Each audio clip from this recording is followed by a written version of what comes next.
Olá, Shalom, sejam todos muito bem-vindos mais uma vez a esta Sinagoga Sha'arei Teshuvah, Sinagoga de Ponta Grossa. E hoje, mais uma vez, teremos a oportunidade de voltar ao nosso quadro a respeito do Pirkei Avot, né? E hoje teremos a oportunidade de estudar o Pirkei 1, o capítulo 1, a Mishnah 2, né? Que diz assim no hebraico: Shimon HaTzadik Haya Mishareh Knesset Agedullah, הוא היה אומר, על שלושה דברים העולם עומד, על התורה ועל עבודה ועל גמילות חסדים.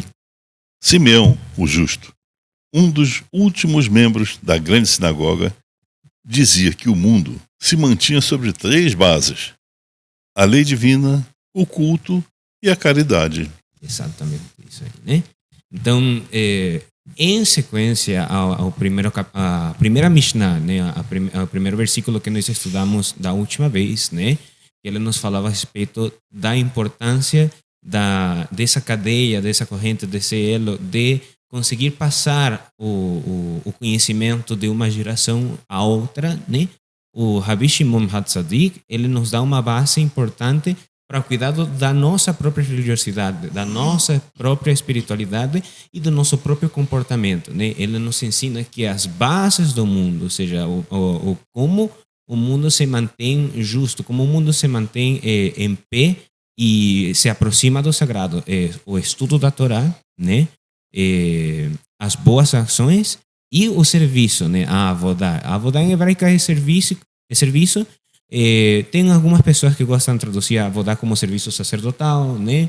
Em outros casos é simplesmente o serviço a Hashem, avodá Hashem, o serviço a Hashem, pelo menos quando nós fazemos uma tefilá, quando nós estudamos Torá, quando fazemos uma boa ação, todas essas coisas, quando cumprimos uma mitzvah, né? Todos esses são contados como méritos, né? Que formam parte dessa questão da justiça, né?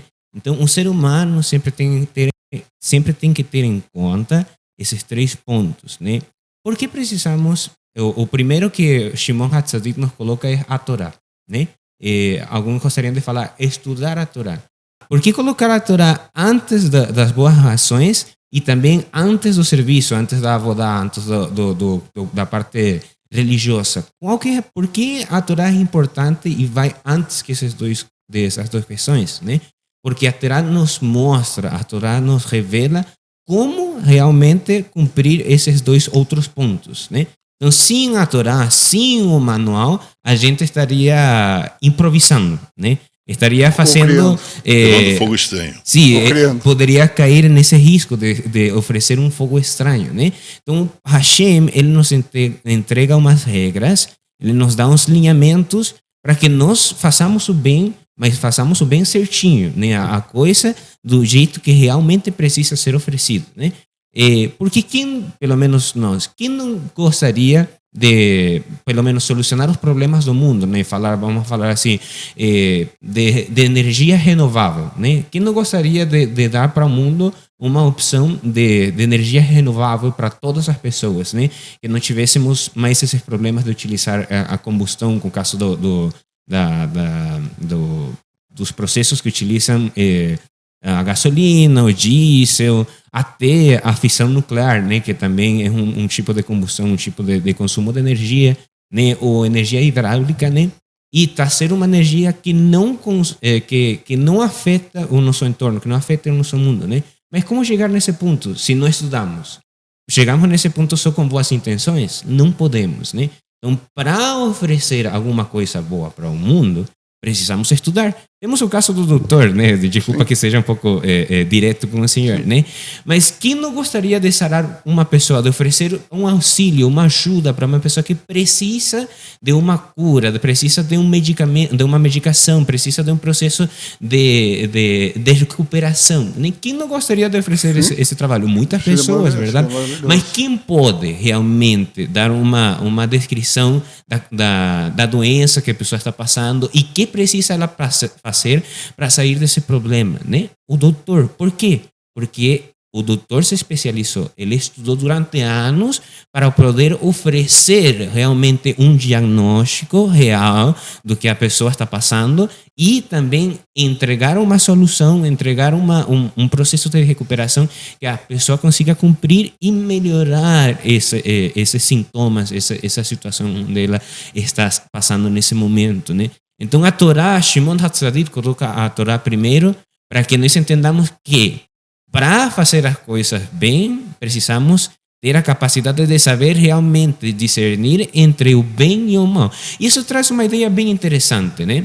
Bem interessante. No começo, o ser humano, né, o Ben Adam, né, os seres humanos, nós nascemos sem essa capacidade de discernir o bem e o mal, né? Para nós, tudo o que acontecia na nossa frente era bom, porque Hashem, nós estávamos perto de Hashem, no caso de Adão e Rishon, o primeiro homem, e Hava, estavam perto de Hashem, e perto de Hashem tudo é excelente, tudo é perfeito, né? Mas quando o homem consumiu... E Adão não foi criado, ele não nasceu criança. Exatamente. Adão foi criado pronto. Hashem fez dele homem pronto, homem... Sim. Com tudo que ele já precisava saber, né? Sim, exatamente. Isso de nascer criança, de aprender, já é uma coisa que veio depois dele, né? Sim, exatamente. É uma consequência daquilo que após eles terem consumido o fruto do conhecimento do bem e do mal, nós agora temos esse resultado, que passamos por um tempo longo da nossa vida onde não temos as noções básicas do mundo, não sabemos o que é o perigo, não sabemos o que são as coisas boas, não sabemos o que são as coisas ruins, que pode causar uma doença, que pode curar uma doença, né? Quando você fala com uma criança a respeito dessas coisas, ela não vai entender nada, né? Ela não vai ter consciência do que está sendo falado, né? Então, nós seres humanos temos essa limitação, né? Mas, igual, Hashem, como um doutor, como uma entidade que quer trazer uma solução, não quer trazer um problema. Hashem não queria trazer um problema para os seres humanos.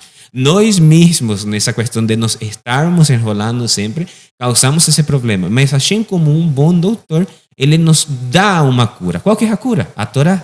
Através do estudo da Torá, nós conseguimos... fazer o tikkun, fazer a retificação de aquilo que Adão e Rishon, o pecado que ele cometeu, né, que foi consumir o fruto do conhecimento do bem e do mal, né? Então, como temos esse problema de que às vezes o nosso senso do bem e do mal está muito associado com os nossos sentimentos, com os nossos pensamentos, com a forma em que nós fomos criados, né? Hashem coloca um padrão, ele coloca um estándar, que é a Torá. Se a Torá te fala que está errado e a geração onde você nasceu fala que está certo, que lado você escolhe? Né? O lado da Torá. Né? Essa busca, essa dicotomia bem e mal, ela estava no fruto, porque a árvore era do conhecimento, do bem e do mal. Conhecer o bem, conhecer o mal foi uma escolha que Adão fez. E a gente ter essa fragilidade, a gente ser um dos animais da natureza que mais leva tempo para chegar na idade adulta, está ligado a isso, porque quando Adão consumiu do fruto do bem e do mal, da árvore do conhecimento, ele conheceu uma coisa chamada morte, para a qual nós não fomos criados para morrer. Nós somos criados seres para vivermos indefinidamente. E a morte nos veio. Adão ele não nasceu, ele foi criado para estar vivo.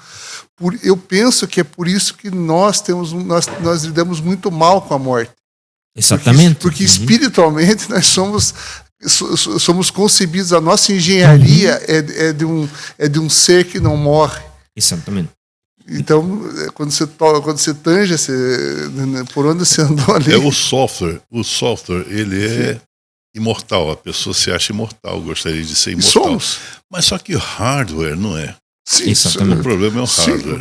E quando o hardware se vai, o software só sobra a alma, né, que Sim. vai. Né? Exatamente. Tudo aquilo, eu já falei algumas vezes a respeito disso, tudo aquilo que é submetido ao tempo degrada. Não há como ser diferente. O Eterno fez o universo assim. Não é apenas o ser humano, não é apenas o animal, não é apenas a rocha. A rocha, quando é submetida ao tempo, você vai ver daqui a 10 mil anos, 100 mil anos, a rocha fragmenta. Sim. Ela vai gastando. O sol, a chuva, enfim. Que é material, gastando, né? Porque tudo aquilo que é material... Tudo que é matéria. Exatamente. Quando está sujeito ao tempo, se degrada. O que não degrada? O Eterno. Exatamente. O Eterno, ele é imaterial. Ele não tem uma forma incorpórea. Ele é aquilo que ele é. O que ele é? Ninguém sabe. Nós não temos capacidade mínima de saber. Nem de conceber a ideia. Não temos a mínima condição de entender aquele que é o Eterno. Nós vemos apenas os resultados das suas ações. Uma dessas ações, talvez a mais básica, seja Torá. O ponto é o seguinte: nós precisamos sempre, quando nós trabalhamos de forma organizada, quando nós trabalhamos de forma lógica, lúcida, nós precisamos sempre partir do genérico para cair no específico. Exato. O que é o genérico? Torá, a lei é genérica. Da lei, aí nós tiramos todo o resto. O culto. Sim, a especialização. Né? Exatamente. A partir de quê? Da lei. Uhum. A lei é o genérico. O genérico, ele cai no específico, que vem a ser justamente os dois itens, o culto e a caridade. Exatamente. O culto e a caridade. A caridade por quê? Não há possibilidade de que não existam miseráveis no mundo. Você pode ir, por exemplo, nos Estados Unidos. O sujeito, eu sou pobre. Quanto é que você ganha? Eu ganho $2.000 por mês, eu sou pobre. Vai na África, com $1, você fica rico. Uhum. Não é? Então, essa coisa de rico ou pobre, a merecedor ou não da caridade tzedakah, isso aí depende muito de uma condição cultural. Então, sempre vão existir os pobres, porque sempre vai haver aquele que está, vamos dizer assim, na parte mais baixa da sociedade. Sim. Em termos de rendimento. Alguns ganham $100 milhões, outros são $100 mil, outros $10 mil. Aí aquele ali ganha $2.000 por mês. Né?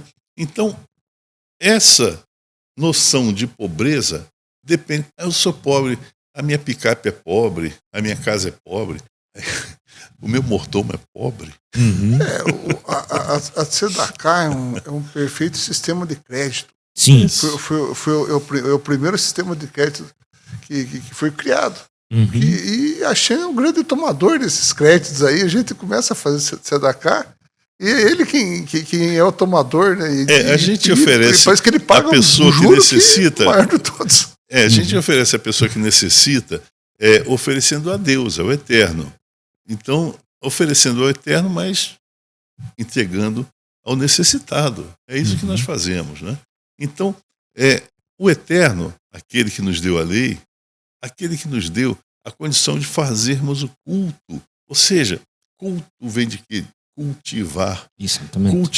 Cultivar o quê? Cultivar as pessoas para que cresçam espiritualmente. Então, o culto é uma forma de você tornar o grupo social mais elevado, através de cultuar o Eterno, que ele é aquele que é mais elevado, da forma mais elevada possível. O ser humano jamais vai chegar lá. Exatamente. Nós podemos, através do culto, através da nossa... Crescer. De crescermos, podemos crescer espiritualmente até quando? Até o nosso limite. Sim. Porque o limite do Eterno não existe, ele é ilimitado. Mas nós podemos crescer até o ponto onde nós consigamos crescer. Sim. E lembra que no começo eu estava falando, né, de que no começo o que o Dr. Eliyahu falava, né, era para ser tudo perfeito, né, era para tudo ser muito longevo, ou seja, que avançássemos muitos anos e capaz que não conhecêssemos a morte, né? E isso contradiz um pouco, né, o que o Benjamin Zeitoun fala, né? Uma contradição aparente, não é uma contradição real. Por quê? Porque, sim, o mundo atual que Hashem criou, né, ele criou com sabedoria, ele está submetido nessa regra da entropia. de que as coisas, com o tempo, elas vão estragando, elas vão ficando velhas, elas vão quebrando, elas vão desaparecendo. Começa a dar dor na articulação. Sim, exato, começa a dar dor no joelho, no cotovelo, nas costas, né? Mas existe uma solução, né? A solução é que mientras mais perto a coisa, seja o ser humano, seja o animal, seja o vegetal, seja o mundo, seja o universo, estiver mais perto de Hashem, menos a energia, a lei da entropia tem força em cima desse corpo, né? Corpo em geral, né? Em qualquer das suas expressões que possam ser aplicadas a esse conceito de corpo, né?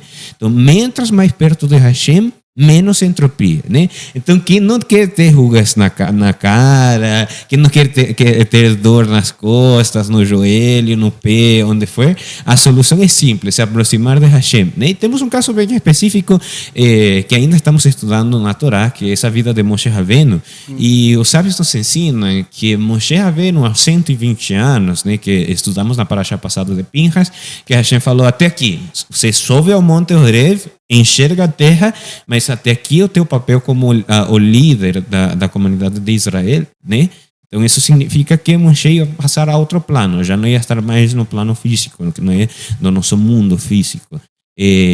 Mas os sábios nos falam que nesse momento que Moshe estava com 119 anos, né? Parecia que Moshe fosse um rapaz de 20, 30 anos, né? Que o rosto dele se iluminava. Por quê? Porque como Moshe ascendia ao monte para falar com Hashem, ou depois, quando ele já não estava mais no monte de Sinai, quando Hashem chamava ele ia ao Kodesh HaKodashim, ao Santo dos Santos, e lá ele tinha contato com Hashem. E esse contato com Hashem fazia que o rosto e o corpo de Moshe se iluminasse. Tanto que o Midrash, os sábios nos falam que Moshe, para sair do Kodesh HaKodashim, do Santo dos Santos e do templo, ele tinha que se cobrir com o seu talit, né, com o seu véu, completamente, porque se as pessoas chegassem a ele, ficariam cegas ou até corria perigo de morrer, né, pela santidade que Moshe irradiava, né, como um espelho, né, que você bate a luz no espelho, a luz vem de Hashem, e esse espelho bate a luz de frente com o corpo que esteja na frente dele, né? Então, a pessoa que enxergasse Moshe corria esse risco, né? Então, nós também temos essa capacidade, temos essa oportunidade de ter esse mesmo mérito, de nos aproximarmos de Hashem e irmos contra a entropia, a um nível tal que nós consigamos trazer a Geulah, que a Geulah será o retorno nesse começo do que Adão Arishon conheceu nos primeiros momentos da sua vida, né? Esse é realmente o objetivo. Mas como chegar lá? Através da Torá. Na nossa Parashá da semana passada, sim, nós vimos que o Eterno, quando determinou a Moshe que nomeasse o seu sucessor, Yeshua Ben Nun. Yeshua Ben Nun, ele disse, entre outras coisas, passa para ele o teu brilho. Sim. O teu brilho. Aquele brilho que ele recebeu lá no monte. Sim, exatamente. Ele recebeu esse brilho lá no monte e toda vez que ele entrava em contato com o Eterno no Kadosh, ele recebia esse brilho de volta. Sim. Esse brilho, exatamente esse brilho, foi o que ele colocou na lei. Exatamente. Aquela Torá que está ali dentro, aquela Torá sagrada, aquela Torá kosher, aquela Torá tem o brilho de Moshe ali. Toda vez que nós abrimos aquela Torá para fazer a leitura, aquele brilho que o Eterno imprimiu a Moshe e que Moshe imprimiu a todas as Toratot, aquele brilho volta e ilumina cada um daqueles que está aqui na sinagoga. É uma graça, é um bem que não tem preço. Você participar da leitura de Torá. Toda vez, todo Shabbatot, nós participarmos disso, nós temos uma bênção enorme. Uma bênção que não tem descrição. Exatamente. E só o Eterno faz ideia do tamanho dela. Nós não fazemos ideia. Nem temos a capacidade de realmente saber quão grande é esse presente que Hashem nos entregou, né? Mas, voltando na Mishnah, né? Shimon HaTzadik, ele nos dá um ciclo, né? Igual que o ciclo da chuva, ele nos dá um ciclo de como funciona o mundo, né? E como ele se mantém vivo, né? E próximo de Hashem, né? Ele nos entrega a Torá, que não é desse mundo, mas é a energia que mantém esse mundo vivo. E ele nos fala que a Torá consegue nos acender, como o Benjamin Santos estava falando, né? Através do quê? Como a Torá consegue acender as pessoas? Através do culto, né? Do mesmo serviço. que isso, do serviço, né? O serviço é que te traz para a Torá. Exatamente. É o ciclo que fecha. Isso. Se você não vai para o serviço assim só por isso, você vai para o serviço para você exercitar a Torá. Exatamente. Né? Por isso que ele tá na tríade. Uhum. O serviço, a Sedaká, e a Torá. Sim. Então, ele nos acende, né? O serviço, o culto, ele nos faz acender, né?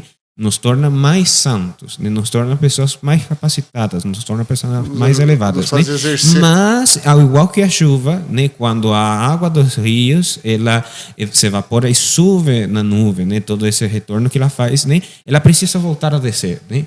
Então, como voltamos do serviço para o mundo? Como fazemos que essa elevação tenha essa caída, mas essa caída não significa uma caída de abaixar o nível, né?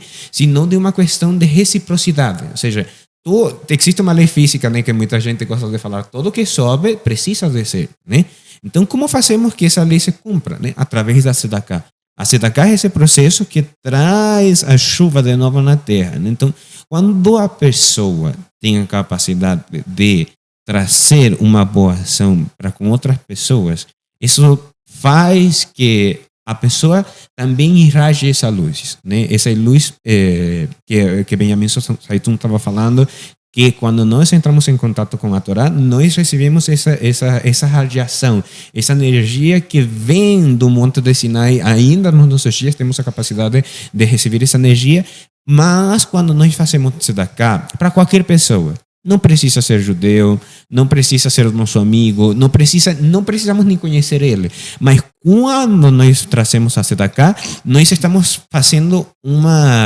fechando um circuito, estamos fechando uma cadeia, estamos fechando uma corrente, né? E conseguimos fazer que a questão funcione, né? Nós nos tornamos como representantes, nos tornamos como ministros do sagrado, né? Porque Hashem quer o bem para todas as pessoas. Essa é uma questão que muita gente não consegue entender, né? É fácil falar, mas é difícil de entender. Existem questões que são assim. É fácil falar, mas é difícil de entender. Hashem quer o bem para todas as pessoas, para todos os seres humanos. Hashem não criou as pessoas, os seres humanos, nenhuma das suas criações para ela passar mal neste mundo, para ela sofrer neste mundo, né? Hashem trouxe todas as suas criações para que elas evoluíssem, para que elas crescessem, para que elas desfrutassem deste mundo que ele criou, né? Mas precisamos dessa reciprocidade, né? Para aquele que está em uma energia baixa, como o senhor falava, né? Dos pobres, que são pessoas que por algum outro motivo eles estão fazendo uma retificação por algo que eles fizeram, ou que seus antepassados fizeram, ou até de gerações à frente que eles não vão conhecer, que essas gerações vão fazer, elas ainda conseguem fazer tikkun nos seus dias, né? Então eles estão pagando ou eles estão retificando alguma coisa, né? Mas eles precisam de ajuda, né? Então quando nós temos a oportunidade de estender a nossa mão de qualquer forma, né? Com dinheiro, com oportunidades, com conhecimento, com ferramentas, com qualquer coisa para ajudar uma outra pessoa, nós estamos fechando esse ciclo, né? Que começa com a Torá, ascende com o serviço e tem uma função no mundo, neste Olamazé, no mundo físico, através da Sedaká.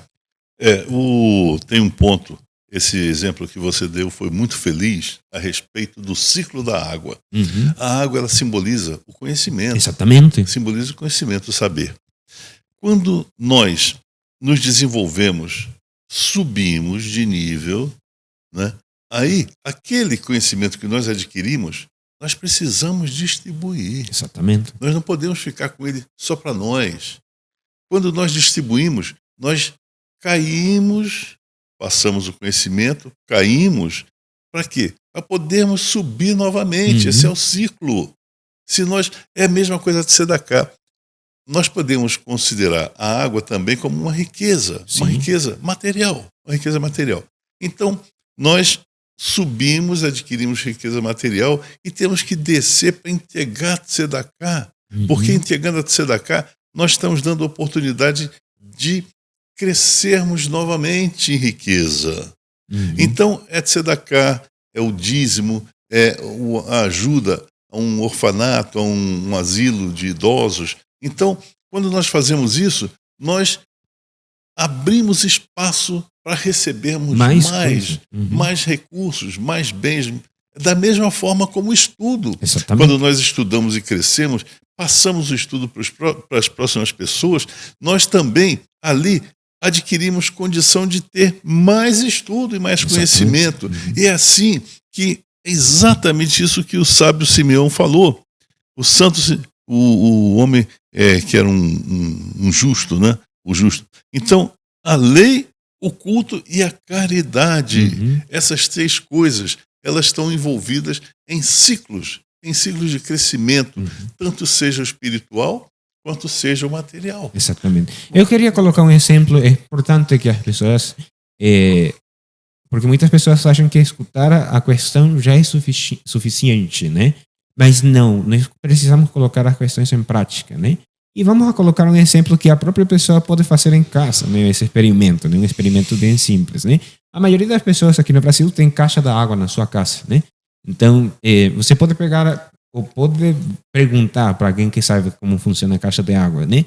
Se você começar a encher a caixa de água e você fechar o registro, né, da saída dela, e você enche, o que vai acontecer com a caixa de água, né? Se ela estiver fechada, imagina que ela estiver fechada... Só é o ladrão. Isso, né? Então, acaba perdendo, não acaba tendo uma função, porque quando você abre o registro, você consegue fazer alguma coisa com essa água. Você consegue tomar banho, você consegue lavar a louça, você consegue limpar a casa, você consegue consumir essa água, beber a água para se manter com vida. Mas se você fecha o registro e deixa a caixa de água se enchendo, não, afinal das contas não faz nada, só encher a caixa de água, né?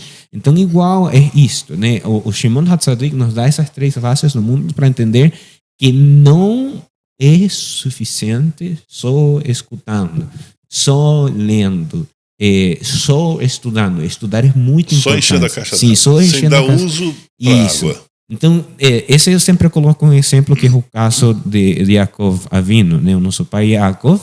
Ele passou a primeira parte da sua vida, os sábios e a própria Torá nos fala que era um homem que morava em tendas, porque ele passou essa primeira parte da sua vida estudando na yeshiva de quem? De Shem Yever. Esse será um tema que nós falaremos em algum momento mais para frente, Bezrat Hashem, né? A yeshiva de Shem Yever. Quem é Shem Yever, né? Então, ele passou muitos anos estudando ali, né? Mas chegou um momento que Hashem falou, já, basta. Não é só estudar, não é só ficar na yeshiva. Você precisa colocar esses conhecimentos em prática. Vamos atestar realmente se você é um tzadik, né? E foi quando ele teve que fugir de seu irmão, conhecer a seu sogro, dar de frente com o seu sogro, ter todos aqueles problemas que ele teve. 12 esposas, 3 servas, isso. 12 filhos. Perder 5 cartões de crédito. Isso, devia dar um trabalho. E briga familiar, e briga por esse, briga por aquele, e os vizinhos, e toda aquela questão. Ele se bateu tanto, né? Mas foi para demonstrar que se todo aquilo que ele estudou realmente tem um produto, teve alguma coisa funcional de tudo aquilo que ele aprendeu. Olha só como é importante a gente doar aquilo que recebemos. É fundamental. Eu sempre trago o exemplo do Mar da Galileia e do Mar Morto. O Mar da Galileia, ele recebe o Rio Jordão. Ali tem peixes, tem tudo, tem vida. Por quê? Porque ele recebe e manda novamente. Ele recebe e entrega. Por quê? Porque ali ele tem condição de ter crescimento, vida, sustento, porque os peixes usam também para sustento, água para beber, enfim, tem tudo ali. Aí, o que acontece? Entrega no Jordão, o Jordão entrega para o Mar Morto. O Mar Morto não entrega aquilo para mais ninguém. Fica ali. O que acontece no Mar Morto? Ele morre. Não existe vida no Mar Morto. É muito sal. Aquilo ali é muito sal. Então não há condição de ter vida. Se o Mar Morto Tivesse uma despejasse saída. para algum lugar, para o oceano, lá onde fosse, aí teria vida. Não há vida ali. Com relação a essa tríade, mais uma vez, uma reflexão com relação ao próprio povo de Israel, com relação a Tzedakah, com relação ao serviço e com relação à Torá. Em função do povo ter sido sempre muito perseguido, ter sido vitimado por diversas situações enquanto viveu em Israel e depois da diáspora, houve sempre uma tendência de Torá ficar dentro do povo. Sim. E a função de Israel é ser luz entre as nações. Difícil você levar a luz entre as nações com medo de tomar uma pedrada na tijolada. Aonde que está esse momento? Aonde que essa Torá vai sair?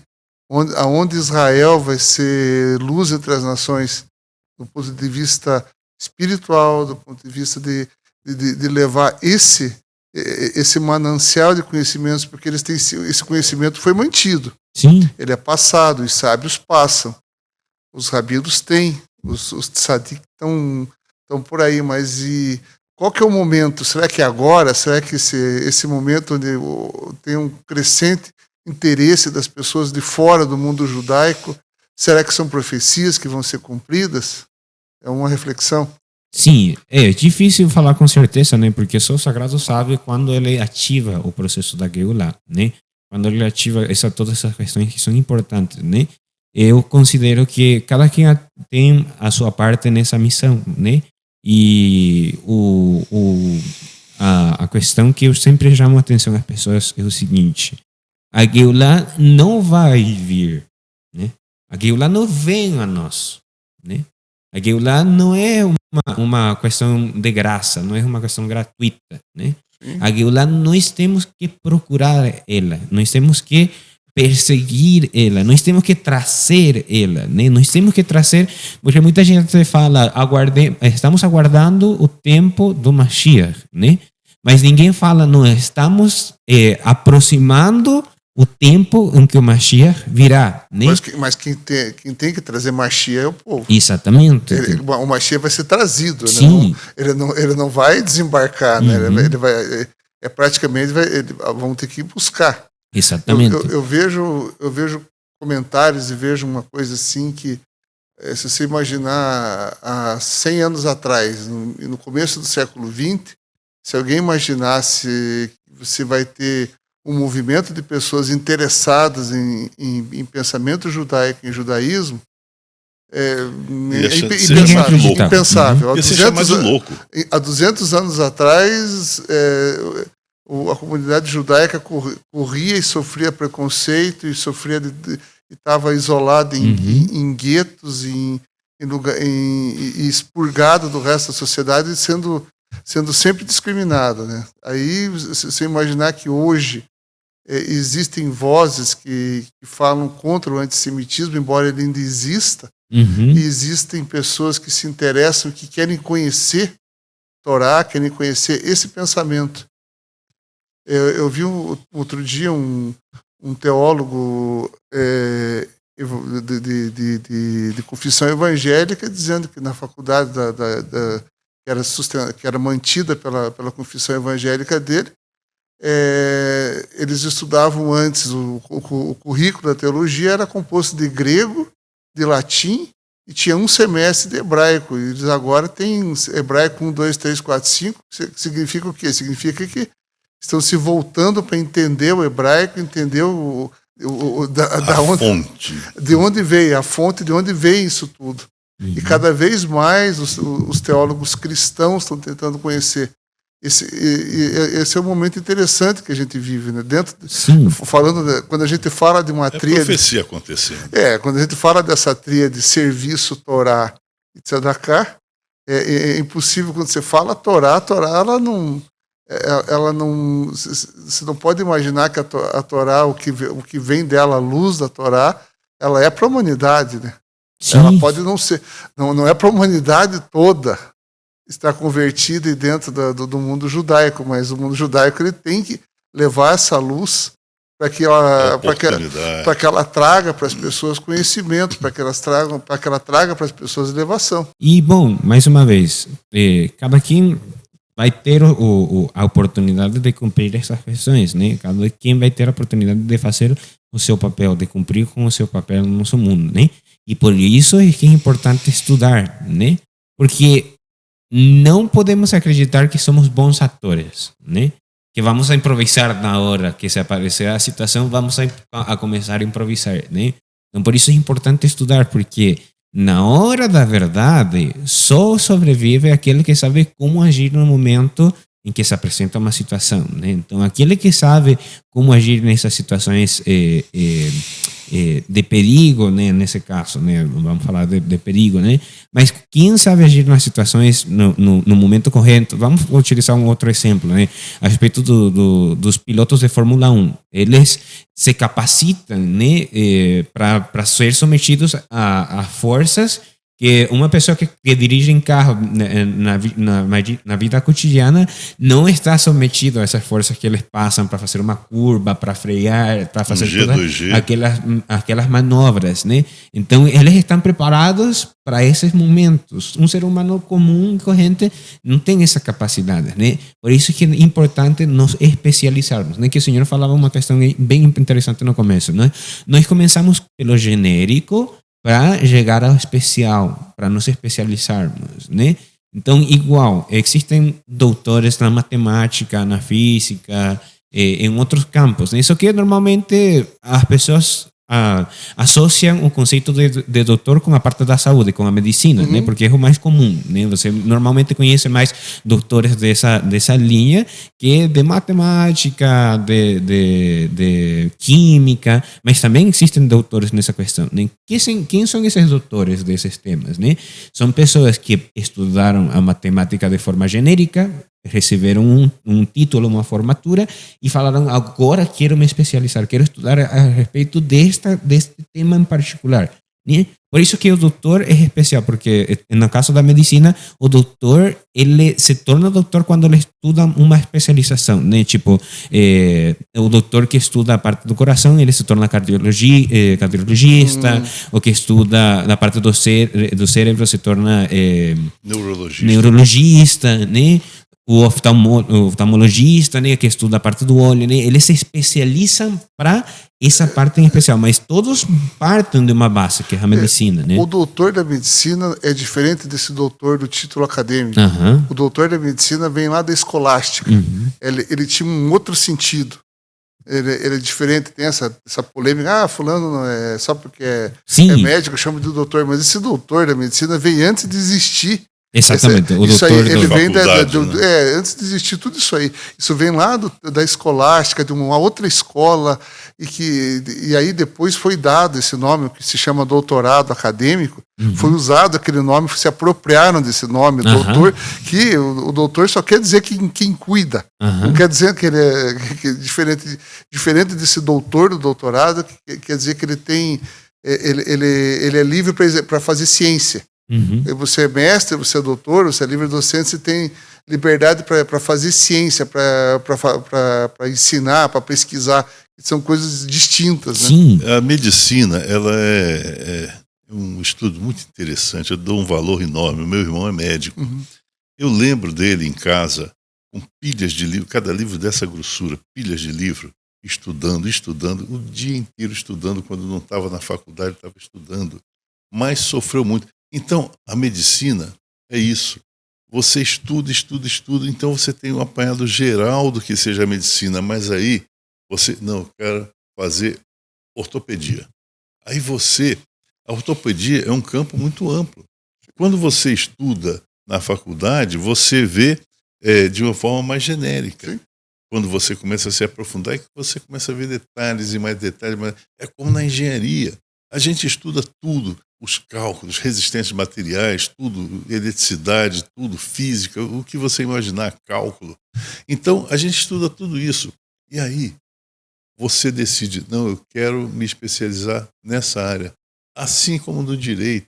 Uhum. Então, assim como em todas as áreas de conhecimento humano, assim como na Torá. Sim, exatamente. E só para colocar esse exemplo na Torá, né? Porque a pessoa pode estar nos escutando e falar, mas qual que é o doutorado do rabino ou da pessoa que estuda a Torá, né? Então existem muitos doutorados dentro das pessoas que estudam a Torá. Existe o shohed, que é o doutor, a pessoa especializada que procurou estudar especialmente a parte de trabalhar com o açougue, ou seja,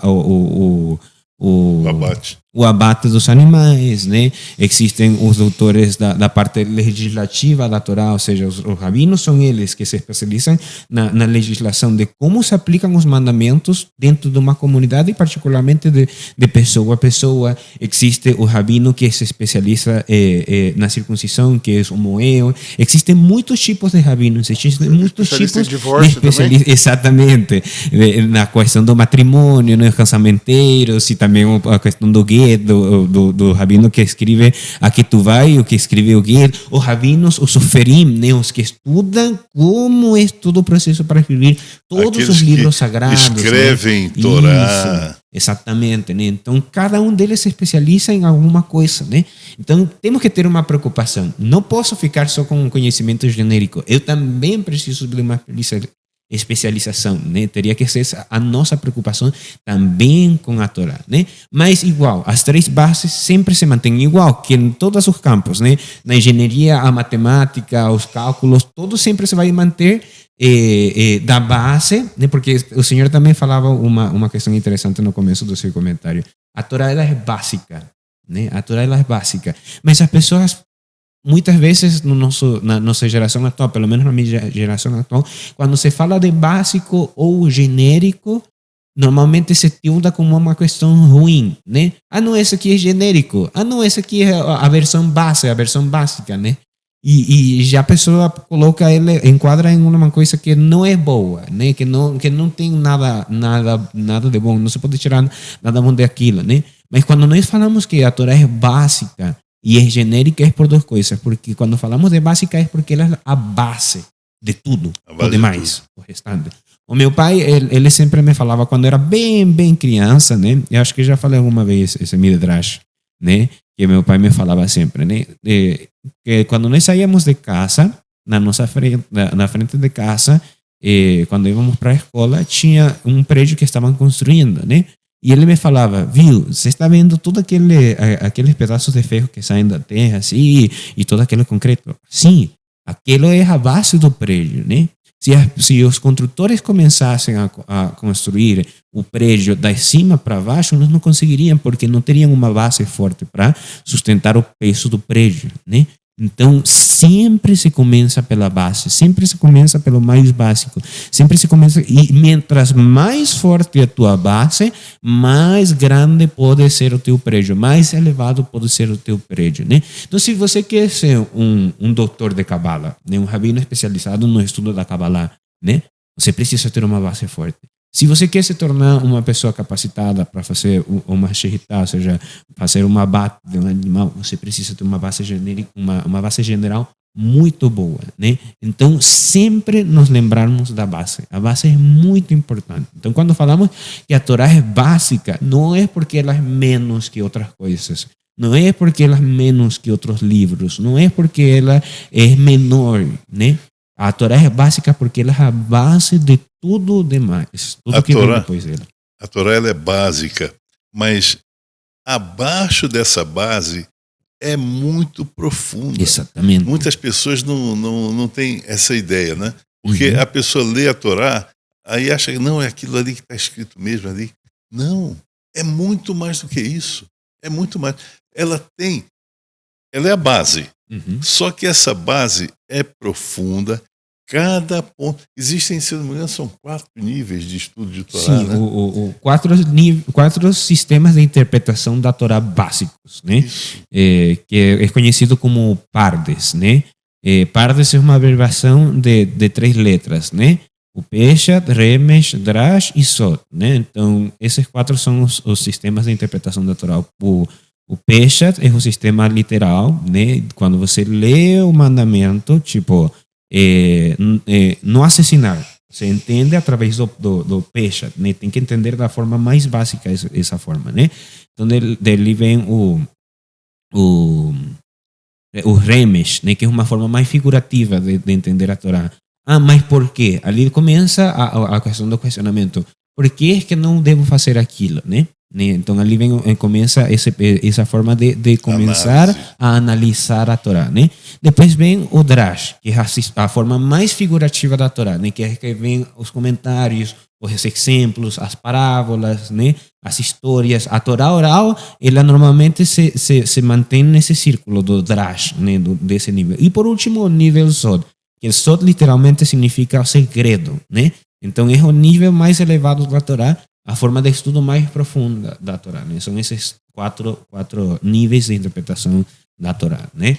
Então, importante esse ponto que o senhor falou, né, a respeito de partes, para que a pessoa entenda, né, que precisamos ir como numa escada. Não podemos pular um escalão da escada para chegar no nosso caminho, no nosso destino, né? Precisamos passar pelos 4, né? Porque muita gente quer entrar de frente já com o Sol, né? A gente já quer entrar direto com o segredo, com o mais avançado. Mas como? Como você... Se você não começou do início, sim, como é que dá? Para colocar um exemplo, né? Para trazer um midrash, como você vai jogar uma criança que não sabe nadar no mais profundo do mar, né? Não faça isso, porque corre o risco da criança se afogar, né? Igual nós não podemos acreditar que somos adultos diante da Torá. Não somos adultos para a Torá, que tem... Não podemos falar nem da idade da Torá, porque a Torá foi criada antes do universo, antes da criação, da Beriá. A Torá já estava ali, Hashem já tinha criado a Torá antes da criação do mundo, né? Então nós nem sabemos quão velha é a Torá. Então não podemos falar para a Torá que nós somos mais maduros que ela e querer chegar direto no nível no nível do segredo, né?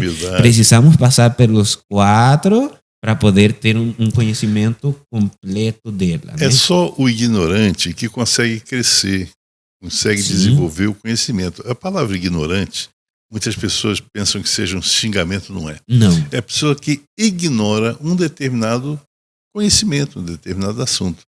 A humildade, se você não tiver humildade, você jamais vai crescer. Então, nós precisamos, quando vemos Torá, nós temos que ter a humildade de perceber que aquilo ali é muito mais do que aquilo que nós estamos estudando. Sim.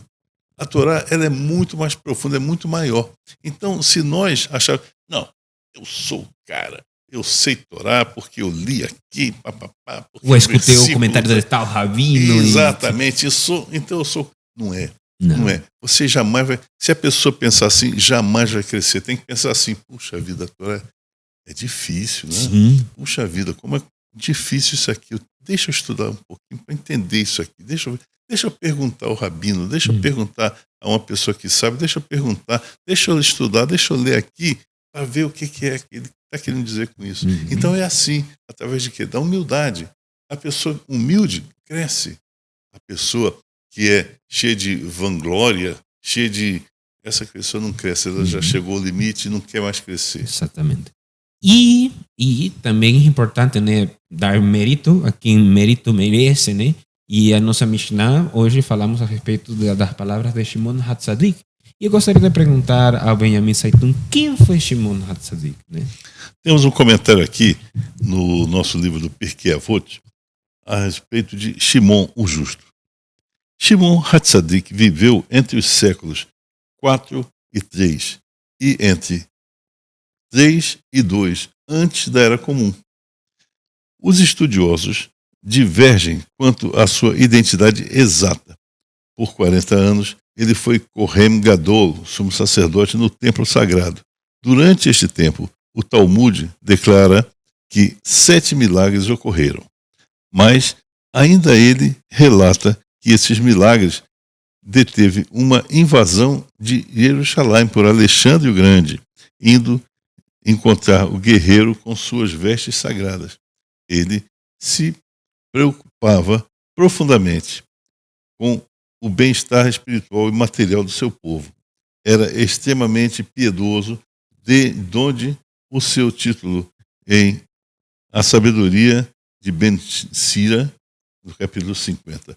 Há um poema que exalta a sua virtude e realizações e compara a sua aparência quando deixava o Santo dos Santos, em Yom Kippur, às mais resplandecentes criações da natureza. Conta-se que ele previu a própria morte. Após seu falecimento, o nome mais sagrado do Todo-Poderoso, o tetragrama, não foi mais pronunciado. Exatamente. Dizem que quando Alexandre o Grande viu ele na frente, ele evitou de atacar Jerusalém. Por quê? Porque em sonhos ele havia visto aquela imagem, a imagem do sumo sacerdote. Então ele não atacou. Sim. E vemos como tudo faz sentido, né? Nós começamos falando a respeito do resplandor que emitia Moshe Rabbeinu quando ascendia o monte de Sinai, e quando também ele entrava no Kodesh HaKodashim, e vemos como se repete aqui com o Shimon Hatzadik, né? Essa questão.